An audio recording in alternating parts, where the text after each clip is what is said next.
பார்த்துக் கொண்டிருப்பது தாமரை தமிழ் நியூஸ்.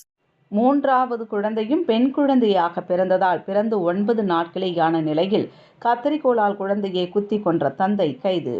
சென்னை வியாசர்பாடி சுந்தரம் 4வது தெருவில் வசித்து வருபவர் ராஜ்குமார். இவருக்கு வயது 38. இவரது மனைவி விஜயலட்சுமி ராஜ்குமார் கூலி வேலை செய்து வருகிறார். இவர்களுக்கு ஏற்கனவே 2 பெண் குழந்தைகள் உள்ளன. இந்நிலையில் 3வது பிரசவத்திற்காக விஜயலட்சுமி கடந்த 29ஆம் தேதி மருத்துவமனையில் சேர்க்கப்பட்டார். அங்கு அவருக்கு மீண்டும் பெண் குழந்தை பிறந்தது. கடந்த 4ஆம் தேதி மருத்துவமனையிலிருந்து டிஸ்சார்ஜ் ஆகி வீட்டிற்கு வந்தார்.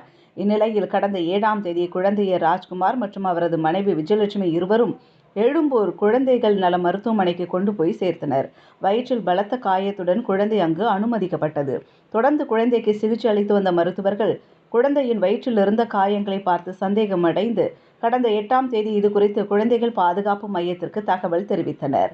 அதன்படி வடக்கு மண்டல மாவட்ட குழந்தைகள் பாதுகாப்பு அலுவலர்கள் நேரில் சென்று குழந்தையின் காயத்தை பார்த்தனர். 3 இடத்தில் குழந்தைக்கு வயிற்றில் தையல்கள் போடப்பட்ட நிலையில் உயிருக்கு ஆபத்தான நிலையில் இருப்பது அப்போது குழந்தை சிகிச்சை பெற்று வந்ததும் தெரிய வந்தது.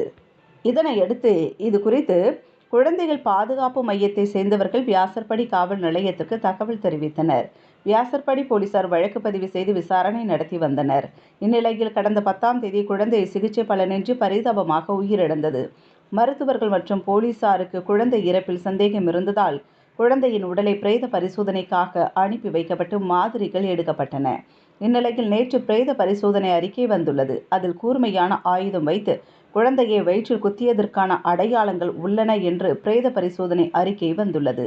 இதனையடுத்து வியாசர்பாடி போலீசார் விசாரணை நடத்தியதில் குழந்தையின் தந்தை ராஜ்குமார் குழந்தையை கத்திரிக்கோலால் குத்தி கொலை செய்தது தெரிய வந்தது.